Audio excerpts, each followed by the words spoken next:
जी part 2 start हो गया है पार्ट 2 स्टार्ट। तो रिक्वायरमेंट क्या है जी? नोट बनाना है। सवाल को आपने, हमेशा से मैंने कहा हुआ है आपको और हमेशा कहता भी रहूँगा जब तक जिंदा रहूँगा, रिक्वायरमेंट पहले पढ़ा करो, 2 दफ़ा सवाल पढ़ा करो, फिर उसको किया करो। सवाल में टाइम बचता है इस तरह से करने से, प्लान होता है सवाल, ठीक है। अब रिक्वायरमेंट तो हम पढ़ा है, मैंने तो सवाल पढ़ा हुआ है, ये तो मैंने 6-7 दफ़ा करा लिया हुआ है ज़िंदगी में, ठीक है, मैंने तो सवाल पढ़ा हुआ है, लेकिन मैं फिर भी आपके साथ मिलकर पढ़ना चाह रहा हूँ कि हम जब सवाल पढ़ लेंगे तो मोटा मोटा आइडिया हो जाएगा कितने आइटम्स हैं, फॉर्मेट बनाना है पहले, फिर सवाल करना है। नोट का सवाल हमेशा कैसे करते थे? पहले फॉर्मेट। फॉर्मेट कौन सा फॉर्मेट? यही format, opening, addition, disposal, closing, और क्या, और कौन सा फॉर्मेट, ठीक है। तो लेकिन पता हो, थोड़ा सा आइडिया हो जाए, ठीक है, क्या क्या करना है हमने, क्या क्या नहीं करना। तो चलो सवाल को ज़रा देखते हैं। Following information pertains to IAL, intangible assets as at 30 June 2015। अच्छा, रिक्वायरमेंट में किस साल का नोट उसने कहा हुआ है? सुभान अल्लाह, यानी कि ये क्या है? ओपनिंग बैलेंसेस भी दे दिए उसने, टेंशन ही कोई नहीं, ठीक है। अच्छा जी, ब्रांड्स हैं, सॉफ्टवेयर है और लाइसेंस है। लग तो ऐसे रहा है कि ब्रांड्स काफ़ी सारे हैं, एक सॉफ्टवेयर एक लाइसेंस है, बहरहाल देख लेते हैं, ठीक है। यूजफुल लाइफ इनकी गिवन है, लाइसेंस की लाइफ, इसका मतलब ये पिछले साल के एंड तक अमोर्टाइज, तो इसीलिए तो कॉस्ट नज़र आ रही है, अक्यूम्ड अमोर्टाइजेशन नज़र, क्योंकि इसकी लाइफ क्या थी? इनडेफिनिट। खुदा ना खास्ता इस सवाल में, इस साल में इनडेफिनिट से डेफिनिट होगी तो क्या करेंगे? तो कोई मसला नहीं, हम अमोर्टाइज करना शुरू कर देंगे। क्या ख्याल है? ठीक है, होगा ऐसा? क्या लगता है? मैंने बोला तो होगा, है ये लग रहा है। चलो अच्छा, ब्रांड्स की कॉस्ट गिवन है, अक्यूमुलेटेड अमोर्टाइजेशन गिवन है, सॉफ्टवेयर की कॉस्ट गिवन है और अक्यूमुलेटेड अमोर्टाइजेशन गिवन है, लाइसेंस की कॉस्ट गिवन है, और चूंकि इंडेफिनिट लाइफ वाला है तो अक्यूमुलेटेड अमोर्टाइजेशन नज़र नहीं आ रहा। ओपनिंग आ गई, आगे बढ़े। Detail of expenses incurred on a project to improve IAL's existing production process are as under. ये क्या है जी? प्रोजेक्ट चल रहा है। देखो एक बात समझने की कोशिश करो, मैंने वैसे पहले भी आपको बताया था, कल परसों ही बता दिया था कि फ़ायदा 2 शक्लों में आ सकता है। आपका रेवेन्यू बढ़ जाए, कोई ऐसा रिसोर्स ऐसा आपके पास है जिससे आपका रेवेन्यू बढ़ रहा है या जिससे आपकी कॉस्ट कम हो रही है, दोनों ही आपके लिए फ़ायदा है। अब प्रोडक्शन प्रोसेस क्या है? मिसाल के तौर पे हम जो है वो ये बोतल मैन्युफैक्चर कर रहे हैं अपनी फैक्ट्री में। अब इसका एक प्रोसेस है पूरा, हम रॉ मटेरियल ख़रीद कर लाते हैं, ठीक है, उसके बाद फिर हम उस रॉ मटेरियल को एक प्रोडक्शन प्रोसेस में डालते हैं जिसके अंदर कोई 8-10 मशीनें लगी हुई हैं। पहले उस प्लास्टिक को जो है वो साफ़ सुथरा गर्म किया जाता है, फिर साफ़ सुथरा किया जाता है अगली मशीन में आके, फिर उसके बाद उसको जो है वो कोई कलर ऐड किया जाता है एक और मशीन के अंदर, और फिर उसके बाद उसकी शेप जो है वो बनाई जाती है। अब हर मशीन जो है वो अपना एक टाइम ले रही है। मिसाल के तौर पे ये एक बोतल रॉ मटेरियल फैक्ट्री में एंटर होने के बाद फिनिश गुड बोतल बनने तक 4 घंटे फैक्ट्री में रहती है। अब ये एक प्रोडक्शन प्रोसेस है जो 4 घंटे चलता है, तो 4 घंटे तक इस बोतल के ऊपर डिफरेंट कॉस्ट जो है वो इनकर हो रही हैं, ठीक है। अब हमारे साइंसदानों ने, इंजीनियर्स ने और साइंसदानों ने मिलकर ये सोचा कि हम इस प्रोडक्शन प्रोसेस को कुछ इस तरह से इम्प्रूव कर लें कि हमारी यही बोतल 4 घंटे की बजाय 3 घंटे में बनकर निकल जाए। ये प्रोडक्शन प्रोसेस इंप्रूव हो जाता है ना? और बोलो, या ऐसी इंप्रूवमेंट भी हो सकती है कि आप टाइम कम ना लगाएं लेकिन कोई ऐसा इंप्रूवमेंट ले आएं, ऐसी मशीन बीच में ऐड कर लें या ऐसा कोई तरीका बीच में ऐड कर लें जिससे मटेरियल अगर पहले इसके ऊपर जो है वो 1 किलो लग रहा था तो वो आधा किलो लग रहा है। यानी कोई भी ऐसा प्रोडक्शन प्रोसेस में आपने चेंज किया जिससे आपकी ओवरऑल कॉस्ट कम हो जाए, तो इसको मैं कह सकता हूं ये इंप्रूवमेंट है प्रोडक्शन प्रोसेस की। इंप्रूव हुआ ना? अगर प्रोडक्शन प्रोसेस मेरा इंप्रूव हो जाता है तो उससे मुझे क्या फायदा होगा? मेरी कॉस्ट सेव हो जाएगी। ये बात समझ आई? बोलो। अब ये बात समझ आ गई है तो अब अगली बात समझो। ये प्रोडक्शन प्रोसेस इंप्रूव करना ऐसे नहीं है कि मैंने एक स्विच निकाल के दूसरा लगा के तो कहना लो जी इंप्रूव हो गया। इसके ऊपर तो मुझे अच्छा खासा मेहनत करनी पड़ेगी, हमें तजर्बे करने पड़ेंगे। तो इसके लिए साइंसदान और इंजीनियर सर जोड़ कर बैठ गए और उन्होंने रिसर्च स्टार्ट कर दी। अब ये अलग कमरे में बिठा दिए हमने। बात समझ आई है? तो ये प्रोडक्शन प्रोसेस क्या है?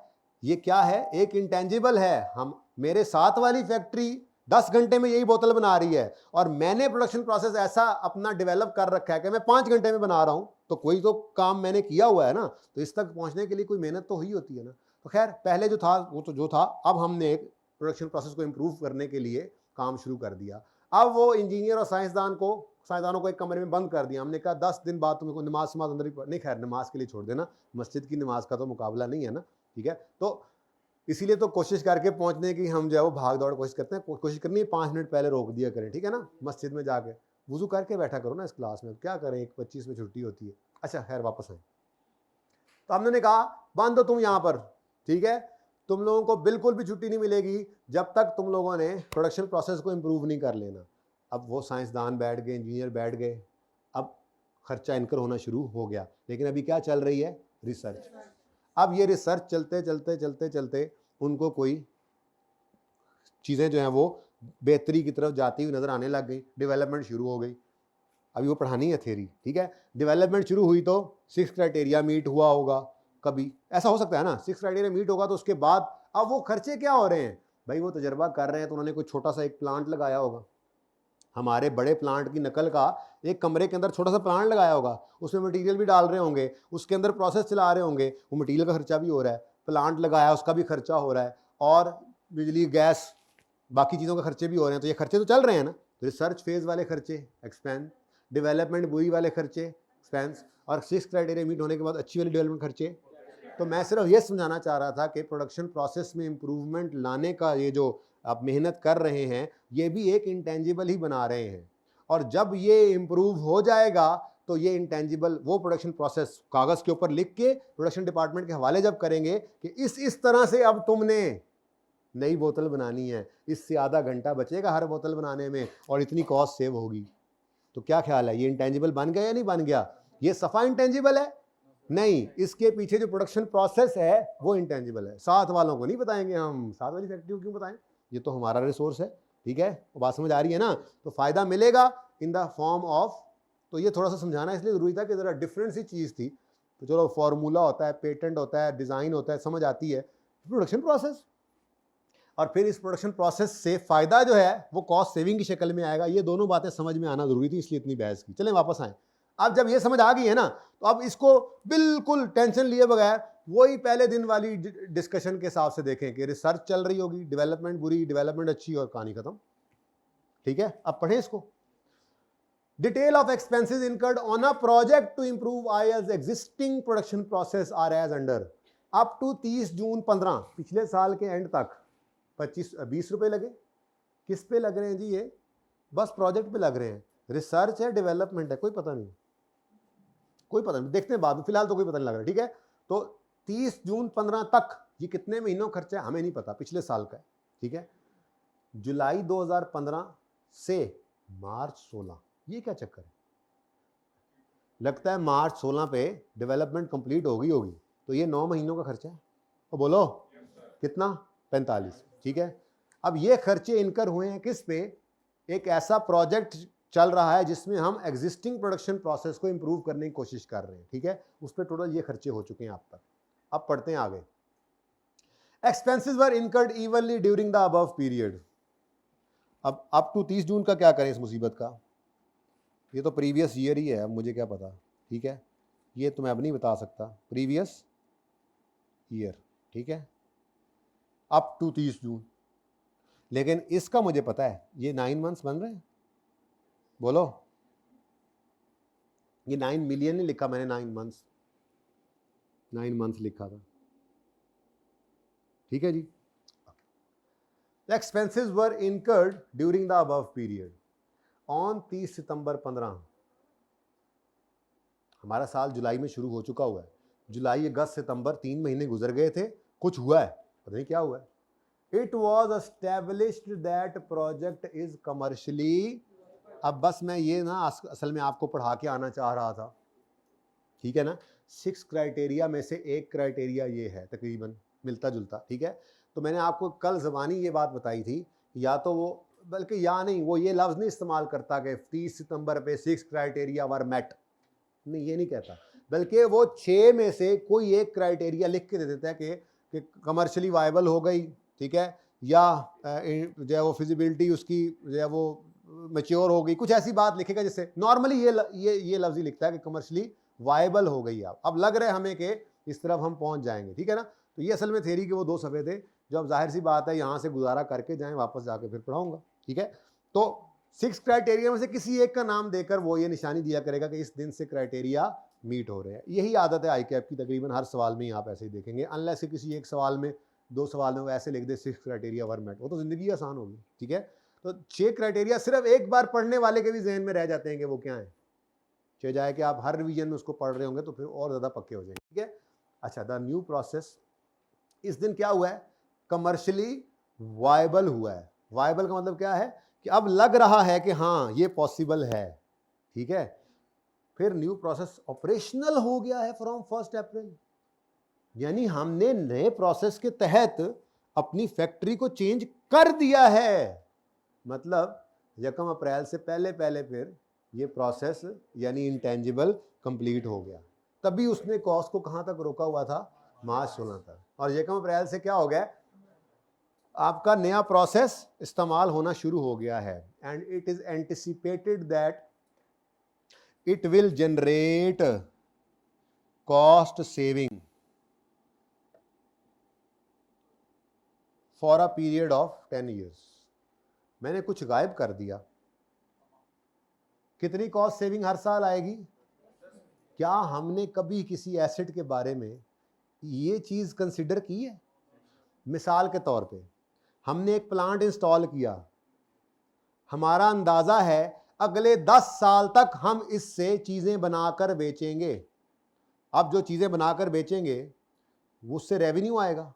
कभी आज तक हमने ये कहा था कि अगले 10 साल तक हर साल इससे 2-2 करोड़ रुपए का रेवेन्यू आएगा? बस आएगा, फायदा आएगा। वो फायदा कहां लेकर, वो पीएनएल के अंदर सेल्स में लेंगे, कॉस्ट ऑफ सेल, वो सारी कहानी वहां चलेगी। यहां पे तो इतना काफी होता था कि प्लांट जो इंस्टॉल हुआ है ये चलेगा, प्रोडक्ट बनाएगा, वो बिकेगी, ये फायदा है। बिल्कुल ऐसे ही यहां पर ये नया प्रोडक्शन प्रोसेस डेवलप हो गया है, इंटेंजिबल बन गया है, ये इस्तेमाल होगा और अगले 10 साल तक इससे हमें कॉस्ट सेविंग आएगी। कितनी आएगी, बाढ़ में जाए ये बात, कितनी आएगी, बस आएगी, सेविंग तो आएगी। Cost saving is a benefit. तो ये परेशान करने के लिए आई के अपने दी हुई थी लाइन, मैंने इसको गायब कर दिया। बात समझ आई, ठीक है। जैसे किसी एसेट को चलाने से रेवेन्यू आना है, तो उस रेवेन्यू की अमाउंट को हमने कभी नहीं कंसिडर किया था, बस फायदा आना है, ठीक है, तो एसेट की कॉस्ट को डेप्रिशिएट कर दो over the life of asset. बिल्कुल ऐसे ही इस इंटेंजिबल को अमोर्टाइज करना है, जितने अरसे पे बेनिफिट ने आना है, वो बेनिफिट अगले 10 साल में फैला हुआ है, in the form of revenue हो या in the form of cost saving हो। हमें इससे क्या, कितनी अमाउंट का है, हमें इससे क्या, ठीक है। तो इसलिए परेशान करने के लिए वो 10 मिलियन दिया गया है। बच्चे पता नहीं इसको पढ़ना शुरू कर देते थे, ठीक है, तो मैंने इसलिए काला कूला कर दिया था उसको। Will generate cost saving for a period of 10 years. Bracket को ना पढ़ो, ठीक है। तो मैंने ब्लैक इसलिए नहीं किया, नजर आता रहे। चलो क्या चीज़ काटी थी, आप बेशक इसको ना काटने, काट भी दें तो भी ठीक है, कोई मसला नहीं है, इसको इसकी ज़रूरत नहीं है हमें। अब ये बहुत सिंपल सी एक एडजस्टमेंट हो गई है। क्या, एक इंटेंजिबल बनना शुरू हुआ है, ठीक है। अगर 6 क्राइटेरिया 30 सितंबर को मीट हो रहा है तो पिछले साल का 20 भी एक्सपेंस हो चुका हुआ था, और इस साल में 45 में से भी जुलाई अगस्त सितंबर के 3 महीनों का 3/12 और 3/9 कल भी कहा था एक्सपेंस आउट। सुनो सही क्या कह रहा हूं, 9 महीने का एक्सपेंस है, जिसमें 3 महीने का क्या बनना है, 9 महीने कॉस्ट है, इसमें 3 महीने एक्सपेंस और 6 महीने एसेट, ठीक है ना। तो 45 में से 3 महीने इस साल के भी एक्सपेंस आउट और 6 महीने इस 45 में से कैपिटलाइज। मैं कर देता हूं जर्नल एंट्रीज, कोई मसला नहीं है, लेकिन पेपर के अंदर तो सिर्फ एक छोटी सी लाइन की वर्किंग से आपने इंटेंजिबल रिकॉर्ड करना है। वो क्या है, 45 इंटू 6/9, ठीक है, ये 30 बनता है मेरे ख्याल से। तो ये 30 रुपये इंटेंजिबल है, बस नोट के अंदर एडिशन में लिखना है, लेकिन एडिशन को आप तोड़ के लिखना है, मैंने पहले बता दिया। इंटरनली जनरेटेड में जाकर लिखोगे 30, दैट्स इट। सारी डिस्कशन, कोई एंट्री नहीं, कोई कुछ नहीं, सिर्फ इतना काम करना है। लेकिन अभी तो सिखा रहा हूँ तो सारी बात करूँगा, मैं एंट्रीज करूँगा। अभी तो पानी में मदानी डालूंगा, ठीक है, मक्खन मुक्खन कोई नहीं आना। अच्छा, एडजस्टमेंट इज ओवर? नहीं ओवर, नहीं ओवर। ये 1 अप्रैल 16 से ऑपरेशनल हुआ, अप्रैल मई जून। अब ये 30 मिलियन की जो कॉस्ट आपने कैपिटलाइज की है, इसको अमोर्टाइज करना पड़ेगा। 3 महीने की अमोर्टाइजेशन भी आपके नोट में आनी है। Okay, got it? Done. Number 3, oh my God, on 1 August 15 IAL entered into an agreement to acquire ERP software which would agreement किया which would replace its existing software। Replace, exchange नहीं बेटा, replace. उसने कितना clear लिखा हुआ है, replace मतलब अगला गया, नवा आया। किधर है अगला? ये 5 साल इसकी लाइफ थी। अच्छा, कुछ अमोर्टाइज हो चुका था, लेकिन ये रिप्लेस होने जा रहा है। रिप्लेस आसान होता है, पुराने वाले का सिंपल डिस्पोजल, नए वाले का सिंपल एडिशन, लड़ाई कोई नहीं, ठीक है। आगे क्या कहता है? किधर गया? अच्छा, ऊपर है। The new software became operational on 1 वो एग्रीमेंट किया था, फिर तैयारी शैयारी होती रहेगी, हमें इससे क्या? हमारे लिए रेलेवेंट क्या डेट है?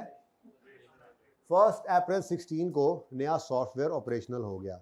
यानी इस दिन से ऑनवर्ड्स इसको हम क्या करेंगे? अमोर्टाइज करना शुरू करेंगे। लेकिन इस दिन रिकॉर्ड करना है तो उसके लिए इनिशियल मेजरमेंट के लिए कॉस्ट चाहिए। वही तो पढ़ा के आ रहा हूँ, जो खप रहा था मैं थेरी में।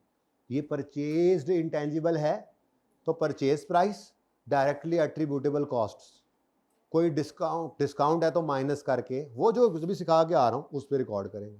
कितना सिंपल है ना ये काम सिंपल है, आता हो तो, ठीक है। अब देखो, IAL इनकर्ड फॉलोइंग एक्सपेंडिचर। अच्छा, अभी फिलहाल तो यही लग रहा है कि 1 अप्रैल को नया ऐड कर देंगे और पुराने को डिलीट मारेंगे, और पुराना सॉफ्टवेयर है, राइट क्लिक करके अनइंस्टॉल कर देंगे, ठीक है, और कुछ नहीं करना, ठीक है। हाँ, ज़्यादा कोई मसला नहीं है, ठीक है। कबाड़िया इसके पैसे भी नहीं देगा। अच्छा, चले वो बाद में देखते हैं, फिलहाल इसकी बात तो कर लें। 1 अप्रैल को नया आ रहा है, आ गया है, आ नहीं रहा है, आ गया है। IAL incurred following expenditure in respect of ERP software. Purchase price including 15% sales tax. चुप है, चुप है ना, तो जिंदगी आसान करो। जब दो तरफ जा सकते हो, इसको आप रिफंडेबल भी कह सकते हो, नॉन रिफंडेबल भी कह सकते हो ना, तो मुसीबत किस में पड़ेगी? क्योंकि उसको फिर निकालना पड़ेगा। ये मैं कल करा दूंगा वैसे आपको, कल ना, हम ये सवाल आज पूरा करने दो, कल इंशाल्लाह आते साथ पहली बात ये करेंगे, इसको हम नॉन रिफंडेबल एज्यूम करेंगे, तो फिर मैं आपको एंट्री करवा दूंगा। 2-4 मिनट की डिस्कशन है, लेकिन फिलहाल हम इसको क्या एज्यूम करेंगे? ठीक है, तो इसको नॉन रिफंडेबल एज्यूम कर लो। सेल्स टैक्स जो है वो नॉन रिफंडेबल है बेटा, जनरली नॉन रिफंडेबल होता है ना, generally non refundable, generally non refundable होता है ना। नहीं, एडजस्टेबल तो हो सकता है ना, एडजस्टेबल भी रिफंडेबल में ही आता है, मतलब पैसे वापस नहीं भी किए, अगले टैक्स में से को माफ़ी मिल जाए तो एडजस्ट तो हो गया ना। तो एक चीज़ जनरली नॉन रिफंडेबल है, लेकिन एब्सोल्युटली नॉन रिफंडेबल तो नहीं है ना। इंपोर्ट ड्यूटी तो नॉर्मली ऐसे ही होता है कि वो रिफंडेबल नहीं होती, ठीक है। इसलिए मैं दोनों कह रहा हूँ ना, अजम्पशन लेनी है ना, कोई भी ले लेना। अभी तो तुम्हारे मर्जी की अजम्पशन ले रहा हूँ, और कल दूसरी लेकर ट्रीटमेंट सिखा दूंगा। अगर किसी का दिल करता है नहीं मैंने इसको रिफंडेबल कहना है, तो वो रिफंडेबल भी ले सकता है, ठीक है। फिलहाल नॉन रिफंडेबल, ठीक है। एनरेफ, तो फिर 115 ही हमारी कॉस्ट है। डन। नेक्स्ट, कैपिटलाइज करेंगे, कौन के नीचे देनी है? कैपिटलाइज करेंगे नहीं, स्टाफ ट्रेनिंग को capitalise. Consultancy charges for implementation, तो इसका मतलब हमारा ये सॉफ्टवेयर 120 रुपए पर कैपिटलाइज होगा। 2 रुपए की एंट्री करने के लिए तो कर लेते हैं, आपके सवाल के लिए इसको कुछ भी नहीं कहना, छोटी सी वर्किंग करनी है, छोटी सी फुट नोट की तरह से वर्किंग कराऊंगा। 115 जमा 5 20, 20 को जाके एडिशन में लिख देंगे। इंटरनली जनरेटेड ना, एक्वायर्ड, परचेज, ठीक है, एडिशन में ही आएगा लेकिन ये परचेज वाला, ठीक है। लो जी, पुराने की बात भी कह रहा है क्या, ईआरपी सॉफ्टवेयर हैज एन, अच्छा ये नए की बात, ERP software has an estimated useful life of 15 साल, however IEL expects to use it for a period of 10 साल। 1500 साल भी इसकी लाइफ हो तो हमें इससे क्या, हमारी इंटेंशन 10 साल, तो हमारे लिए रेलेवेंट 10 साल, 15 को इग्नोर करना है। ये पता है कॉन्सेप्ट, यूं समझ लो कि इकोनॉमिक लाइफ है एसेट की और ये यूजफुल लाइफ है। एसेट फायदा दे सकता है 15 साल तक, लेकिन हमारा इरादा ही 10 साल बाद उसको जो है वो चेंज करने का है, तो फिर हमारे लिए यूजफुल लाइफ रेलेवेंट है 10 साल, इसी पर अमोर्टाइज करेंगे। आगे कहता है the existing accounting software has become redundant and is of no use. हाँ जी गया, अब राइट क्लिक अनइंस्टॉल, ठीक है, सही है ना। अक्यूमुलेशन डेबिट भी करोगे, एसेट क्रेडिट भी करोगे, और कैश कोई नहीं आना, ठीक है, कैश जीरो, तो जो है वो लॉस ही आना है, देख लेना, ठीक है, वो कर लेते हैं एंट्री। ओके डन, हो गया जी काम। ये तो मैंने बहुत ज़्यादा पढ़ा दिया तफसील में, तो करते हुए इतना पढ़ना था, खैर चलें अब अच्छा हो गया, आगे तेजी में करेंगे काम। Next, during the year IEL spent 10 million on development of a new brand. लो जी, एक ब्रांड पहले ओपनिंग में,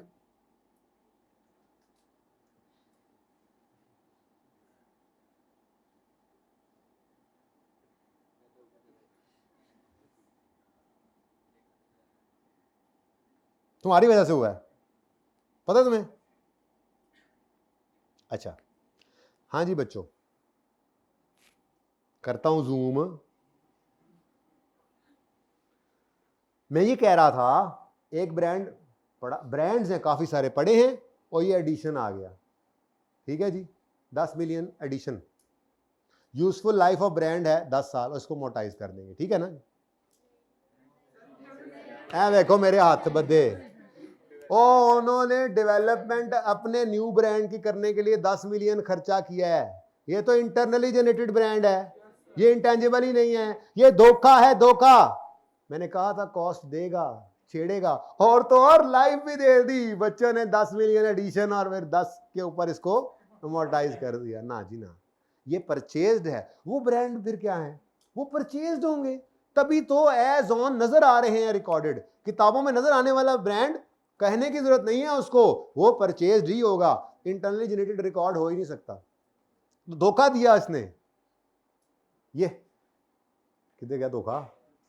during the year IEL spent 10 million on development of a new brand। New brand develop कर रहे हैं, इंटेंजिबल ही नहीं है, इग्नोर करना था इसको। चलें आगे, इग्नोर हो गई। The licence appearing in the books was issued by पिछली गवर्नमेंट, वो दोस्त गवर्नमेंट थी हमारी, फॉर इंडेफिनिट पीरियड, करो यशी करो, go and kill the waves, क्या तुम्हारा ये लाइसेंस, हुकूमत बदल गई, अब बताइए आपको, दूसरों ने आना है तो उन्होंने पहले वालों के। हाउएवर ऑन 1 जनवरी 16 हमारे साल के आइन दरमियान में गवर्नमेंट इंट्रोड्यूस अ लॉ, नया लॉ पास हो गया, under which existing licence would have to be renewed after. अब डेफिनेट हो गई, अब लाइफ क्या हो गई, तो कोई मसला नहीं, कर लेंगे मोटाइज इंशाल्लाह, ठीक है। और IEL यूज करता है कॉस्ट मॉडल, यानी कि रिवैल्यूएशन मॉडल इसमें होता है पर इस सवाल में नहीं है, ठीक है, एंड अमोर्टाइज देम ऑन। तो ये सारा सवाल ही पढ़ लिया है मेरे हिसाब से, तो इसके अंदर तकरीबन ब्रांड हैं सॉफ्टवेयर की बजाय, बल्कि सॉफ्टवेयर भी लिखो, सॉफ्टवेयर ERP भी तो सॉफ्टवेयर ही है यार, उसी में से एक को निकाल देंगे दूसरे को फेंक देंगे, ठीक है।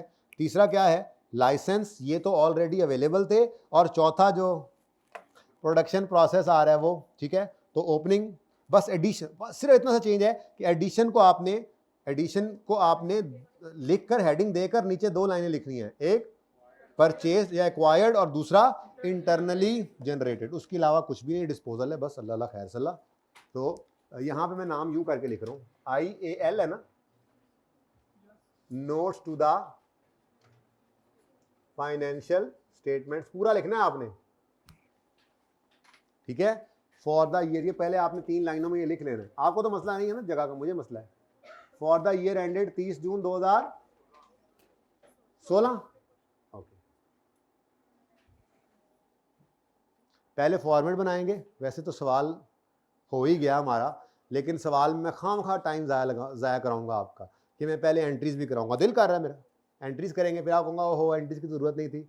बल्कि यूँ करते हैं, पहले सवाल नहीं, एंट्रीज पहले कराऊंगा, ठीक है। अभी ज़रा शुरू है, ये ना हो ऐसे ही स्लिप स्लूप हो जाए, ठीक है जी। शुरू करें जी। नोट का कोई नंबर शंबर 60 तुम लिख लो, 5 मुझे पसंद आया। इंटेंजिबल एसेट्स, ठीक है जी। इंटेंजिबल एसेट्स हमारे पास जो मुझे नजर आए हैं वो कौन कौन से थे? ब्रांड्स, सॉफ्टवेयर एक ही था,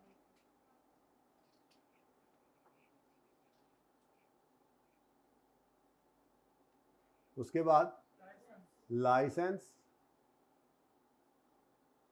और उसके बाद प्रोजेक्ट लिख दूं या प्रोडक्शन प्रोसेस, जो भी लिख लें, प्रोजेक्ट लिख दिया मैंने बस। और सवाल में उसने बोला हुआ है टोटल का कॉलम नहीं बनाना, नहीं बोला तो फिर बनाना है, क्योंकि ये एक इंटेग्रल पार्ट है। इसी का तो एंड वाला बैलेंस उठ के बैलेंस शीट के मुंह पे जाता है। तो total column is a must, लेकिन अगर वो खुद ही कह दे टोटल कॉलम रिक्वायर्ड नहीं है तो फिर कोई बात नहीं, फिर रहने देना, ठीक है। कंपैरेटिव के बारे में भी जब तक कहे ना, हमें नहीं बनाना। उसने वैसे क्या कहा हुआ है रिक्वायरमेंट में? चुप है तो ना बनाओ। कंपैरेटिव लाजमी है सिर्फ IS 8 अगर अप्लाई हो जाए तो। फिर स्टैंडर्ड कहता है कि आपने बैलेंस शीट 3 साल की बनानी है, इनकम स्टेटमेंट 2 साल की बनानी है, चेंज इन इक्विटी 2 साल की बनानी है। वो IS 8 कब अप्लाई होता है? रिट्रोस्पेक्टिव एप्लीकेशन हो रही है या रिट्रोस्पेक्टिव रीस्टेटमेंट, तो वो सिर्फ उसी टॉपिक में है। उसके अलावा किसी भी टॉपिक में जब तक वो कंपैरेटिव खुद ना कह दे, आपने बेलने में बाजू नहीं देना, ओके। अच्छा जी, ग्रॉस कैरिंग अमाउंट पूरा लिखना है आपने, CA नहीं लिखना, ठीक है।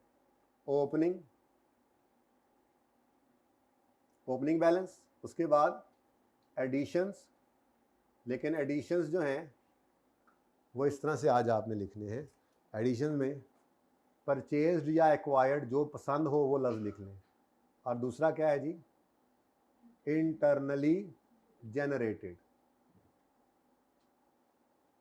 ठीक है जी।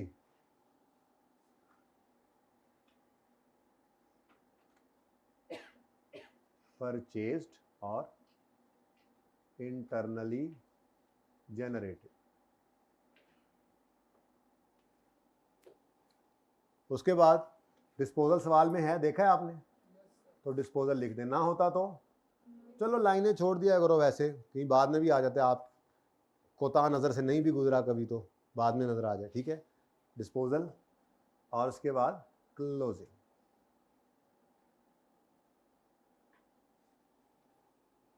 Next, accumulated amortization।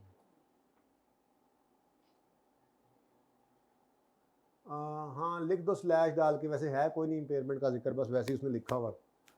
Opening balance, फिर डेप्रीसिएशन,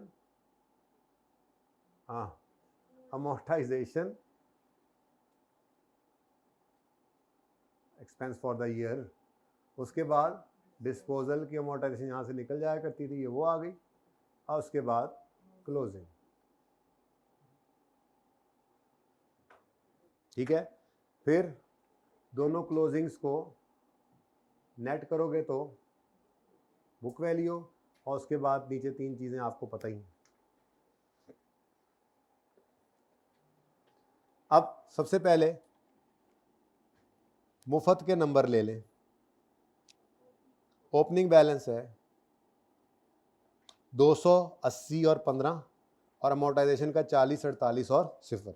ये मुफ्त के नंबर तो ले जी। ब्रांड्स का ओपनिंग 200, सॉफ्टवेयर का तुसी, लाइसेंस 15, प्रोजेक्ट तो था कोई नहीं साल के शुरू में, ठीक है। उसके बाद ब्रांड की ओपनिंग अमोर्टाइजेशन कितनी है? 40, 48 और 0, और ये तो था ही नहीं। डन। सवाल शुरू होता है जी।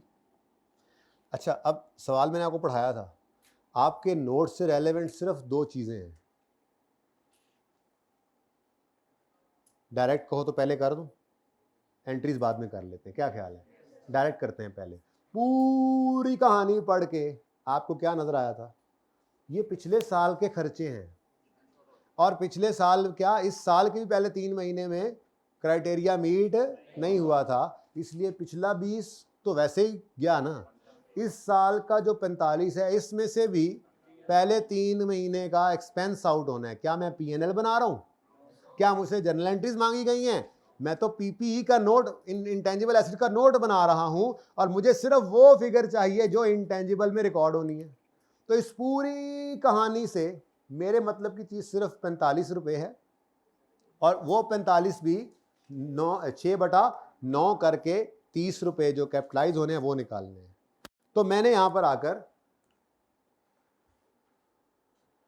अगले सफ़े पे आप हेडिंग दे लेना वर्किंग्स, छोटी छोटी वर्किंग्स करनी है, वर्किंग्स की हेडिंग लें, और ये देखो इतनी कॉम्प्लेक्स वर्किंग होने लगी है, देखना जरा। टोटल खर्चा कितना है? 45।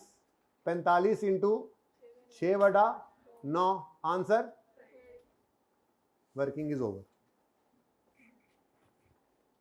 ठीक है। अब प्रोडक्शन प्रोसेस जो था, ये जो प्रोजेक्ट था, इसमें ओपनिंग क्या था? 0। ये जो एडिशन करना है 30 का, क्या ये परचेज हुआ है? क्या ये इंटरनली जनरेटेड है? तो इंटरनली जनरेटेड वाले में लिख दो, इसके सामने लिख दो, ठीक है, internally generated.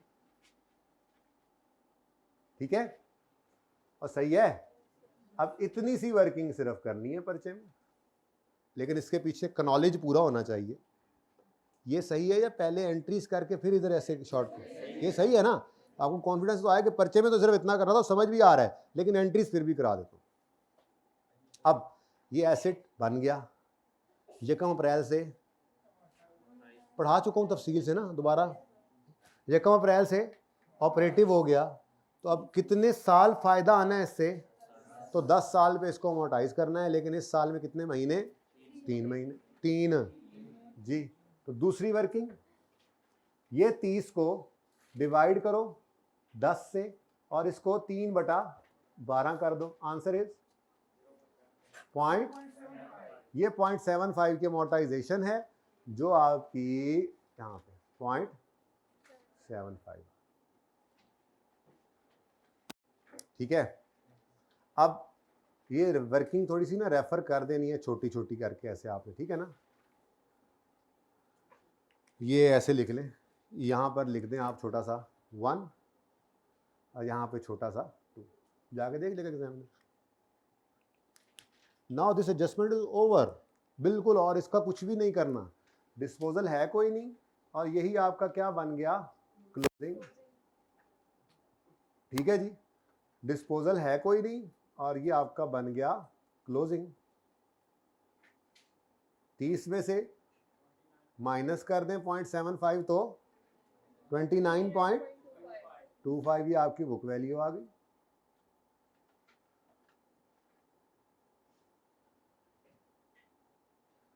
Ji. Method of depreciation, useful life, model, पहले कॉस्ट लिखते, चलो कोई नहीं, 3 चीजें लिखनी है, जैसे मर्जी तरतीब से लिख लो। ये नोट। अब अगर टाइम वेस्ट करूं आपका, करूं? थोड़ा सा कर लेने दो यार, कुछ नहीं होता यार। ये जनाब आपका 30 जून 2015 था, और ये आपका 30 जून 16। अब पता नहीं कब से ये खर्चा चला आ रहा था, ठीक है, जो पिछले साल के एंड तक इनकर हो चुका है 20 मिलियन, ठीक है, और ये चलता चला गया, यही फेज शायद 30 सितंबर तक, ठीक है ना। अब रिसर्च थी या डेवलपमेंट थी, तो भी वो बुरी वाली ही थी ना, ठीक है। तो जो पिछले साल के अंदर आपका 20 मिलियन का खर्चा हुआ, सर पता नहीं रिसर्च या डेवलपमेंट है, चलो R&D कर लो, research and development expense debit और ये एंट्री आपने की 2015 में की होगी, मेरे लिए रेलेवेंट नहीं थी, ठीक है, ये सिर्फ टाइम ज़ाया कर रहा हूँ आपका, टाइम पास कर रहा हूँ अपना, ठीक है। अगले साल में आए तो ये 45 है, ये 45 जो है ये खैर से ये इधर 31 मार्च, ऐसे ही है ना, ये यहाँ तक का खर्चा है। अब ये जो है ये खर्चा कुछ इस तरह से है कि ये स्काई ब्लू रहा या येलो भी कह लो, स्काई ब्लू कह लो, मुझे नहीं पता, पता नहीं येलो है स्काई ब्लू है, रिसर्च है या बुरी डेवलपमेंट है, एक्सपेंस आउट तो करना ही है इसको, इससे ऑनवर्ड्स ग्रीन सिग्नल होता है ये। अब ये जो सारा अरसा है ना जी,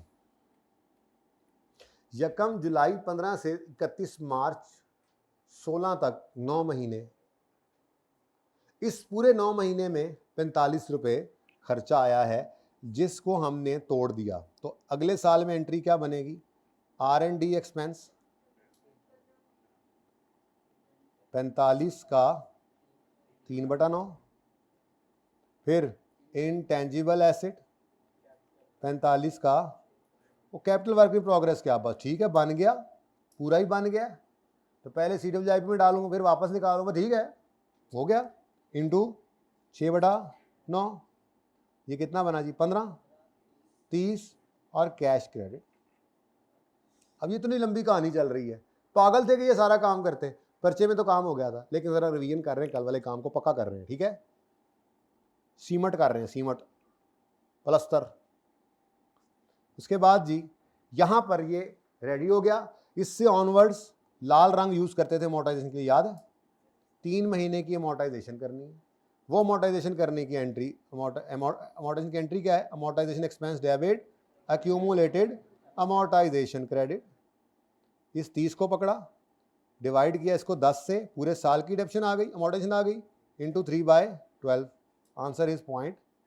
तो ये सारी कहानी, इतनी लंबी कहानी, इसको हम यूँ लिख, मतलब आप यूँ कर सकते थे, चलो छोड़ो, अब क्या, रिसर्च प्रोजेक्ट स्टार्टेड का पता नहीं है, 6 क्राइटेरिया मीट हो रहे हैं आके 30 सितंबर को, तो उससे पहले सब खर्चे क्या हैं, एक्सपेंस। जिन्होंने कल की क्लास नहीं ली उनको थोड़ा मसला हो रहा है क्योंकि हमने कल किया हुआ है, एनीवेज कल वाली क्लास ले लेंगे तो बेहतरी महसूस करेंगे। अब ये सारा काम करने की कोई ज़रूरत नहीं थी, लेकिन अब आई कैप है ना, कभी एंट्रीज मांगेगा, कभी ये कहेगा कि उसने गलत एंट्री कुछ कर दिया तो ये पता होनी चाहिए, फिर रॉन्ग करके रेक्टिफाइंग करेंगे, कभी वो यही एडजस्टमेंट देकर कहेगा डिस्कस कर दो, तो ये फिगर्स के साथ आपने डिस्कशन करनी होगी, ये सारी बातें बताओगे कि इसको एक्सपेंस में क्यों फेंक रहे हैं, इसको एसेट क्यों बना रहे हैं, इसको मोटाइज क्यों कर रहे हैं, वो रूल्स जो लिखे हैं लिखना सिखाऊंगा, थेरी वाले सवालों को लिखना सिखाऊंगा, सवालों को मैं डिक्टेट, एक आधे सवाल को डिक्टेट करूंगा, उसके बाद बाकी आपसे लिखवाया करूंगा, डिस्कस किया करूंगा, ठीक है। तो हर तरह के सवाल हैं यहाँ पे, FAR2 में कहीं भी जा सकता है वो, हमने सब कुछ सीख लेना है, ठीक है ना, डिस्कशन भी मांग लेता है, करेक्टिंग एंट्रीज तो बड़ा शौक है ना उसको, तो लगता है कि यार करेक्शन करके आ गए हैं बच्चे, बड़ा अच्छा, हालांकि सबसे ज़्यादा फंसते भी आप वहीं पे थे। एनीवेज लें जी, एडजस्टमेंट 1 इज ओवर, इसका क्या करें, इसको, अच्छा इसको भी डायरेक्ट कर सकते हैं, लेकिन आप चलो एक दो उधर से इधर आए, एक दो अब इधर से उधर जाते हैं, ठीक है। पहले मैं क्या करता हूँ, जनरल एंट्रीज करता हूँ, फिर आपको बताऊंगा ये सारी जनरल एंट्री से कोई फायदा नहीं था, हमें 1 2 3 4 ये फिगर्स चाहिए थी बस, क्या ख्याल है। तो सबसे पहले हम पुराने एसेट को डिस्पोज करते हैं। ओ पुराने सॉफ्टवेयर, कब तक तुमने चलना है, कब तक तुमने चलना है। उसने कहा जी अच्छा यूं भी मुमकिन है, कभी ऐसा भी हो सकता है कि वो कहता नया सॉफ्टवेयर तो यकम कितने गया, यकम अप्रैल से ऑपरेशनल हो गया है, लेकिन पुराने को भी हमने अनइंस्टॉल नहीं किया।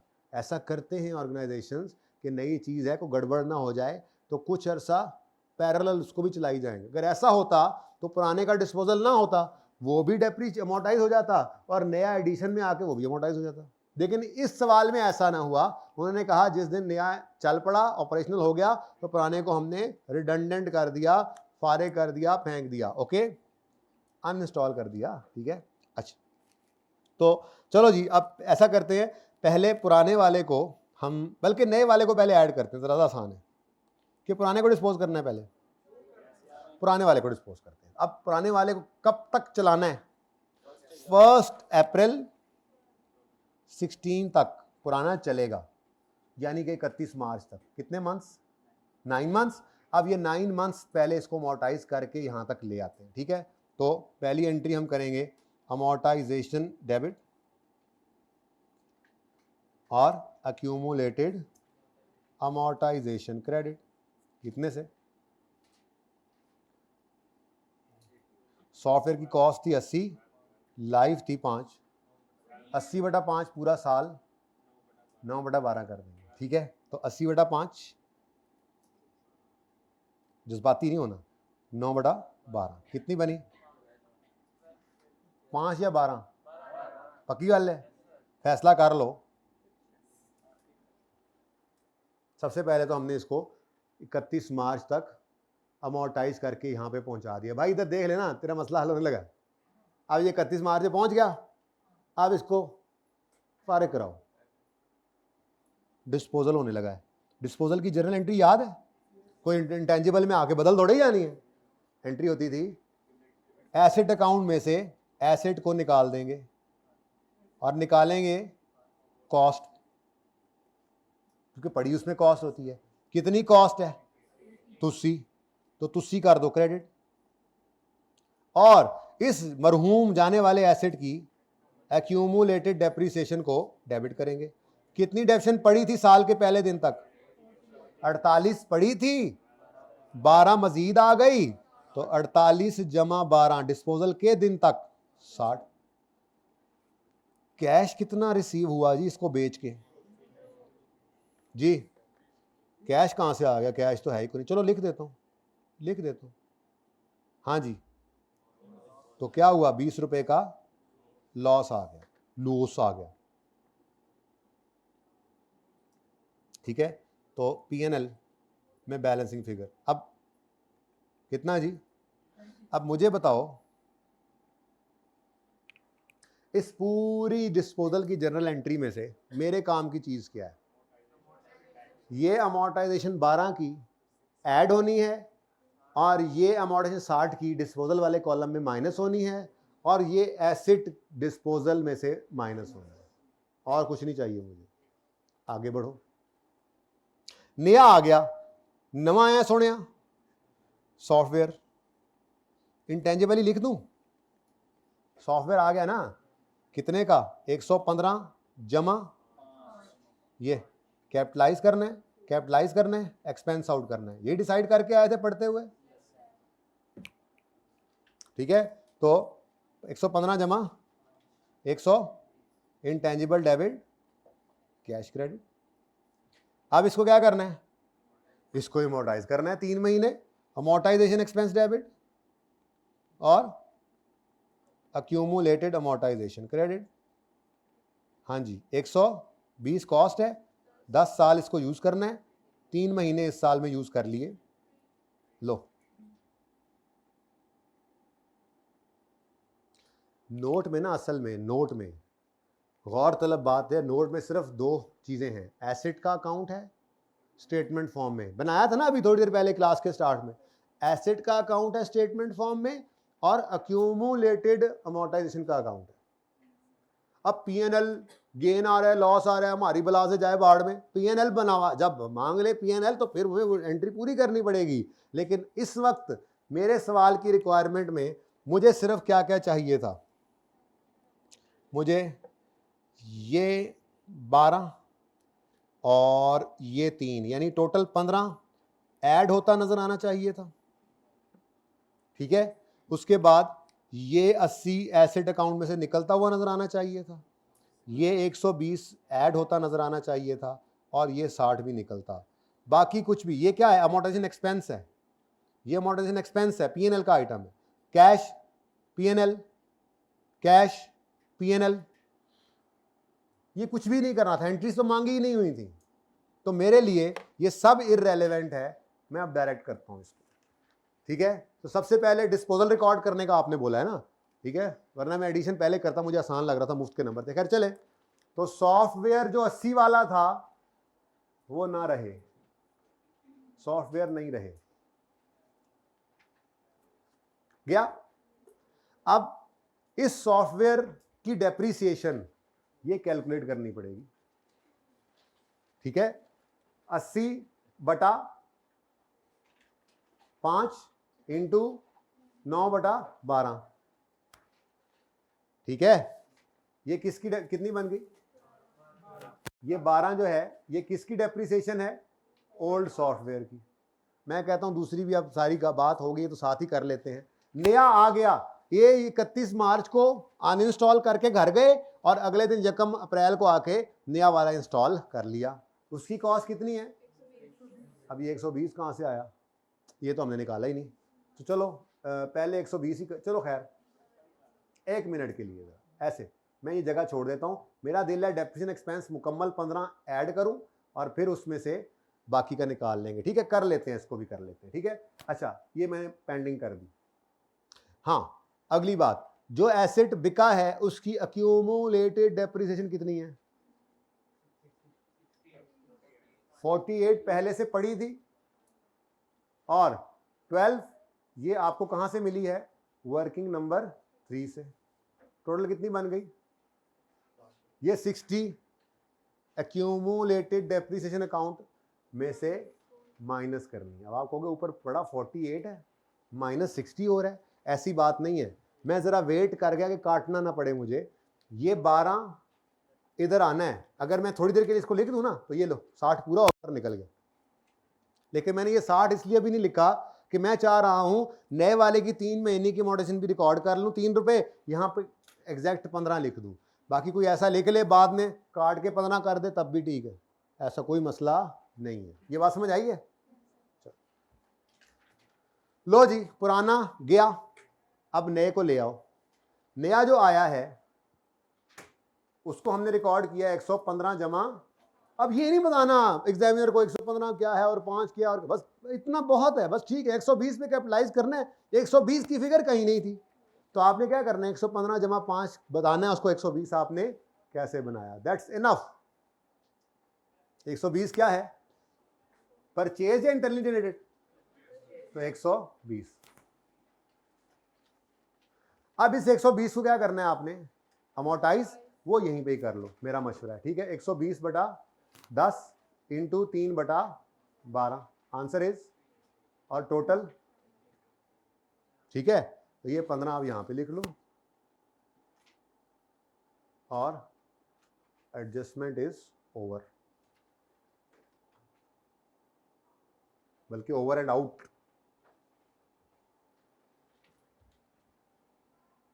एक 120 बच गया, एक तो चला गया ना, नए वाला आ गया। इसकी डेफिनेशन सारी चलेगी, बचना सिर्फ 3 ही है। और 120 माइनस 3 100, हाँ जी स्ट्रेट लाइन मेथड है, 10 साल है। अब आप कहोगे सर 10 नहीं 5 भी है 10 भी है, क्या करें क्या करें?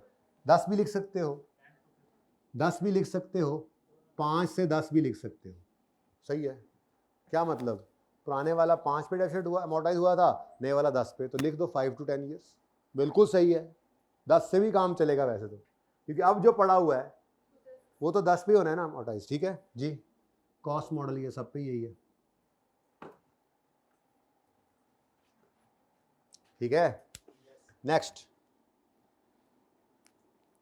इग्नोर।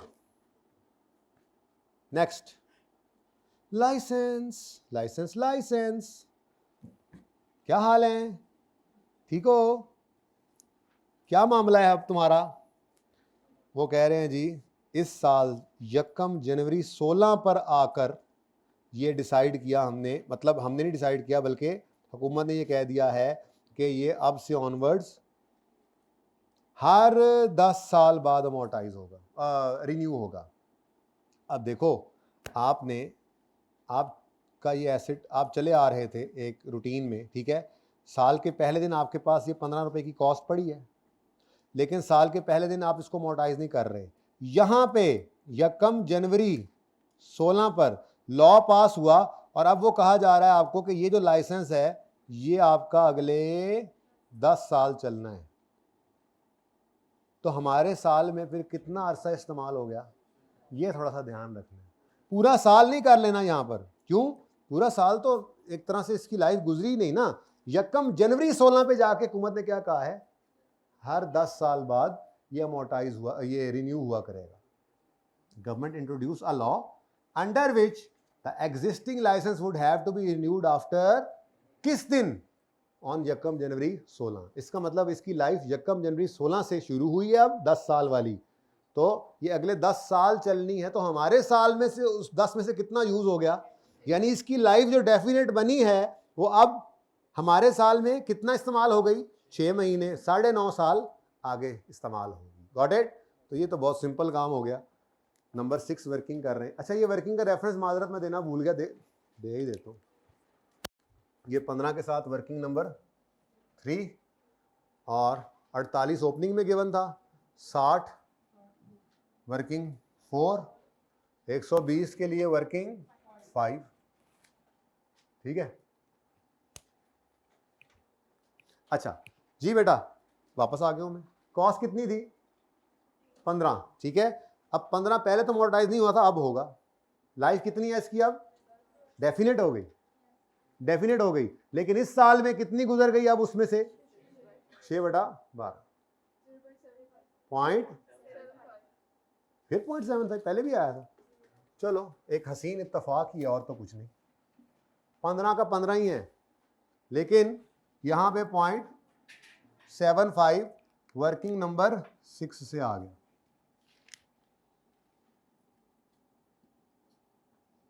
तो कितना बच गया जी, स्ट्रेट लाइन 10 ईयर्स कॉस्ट।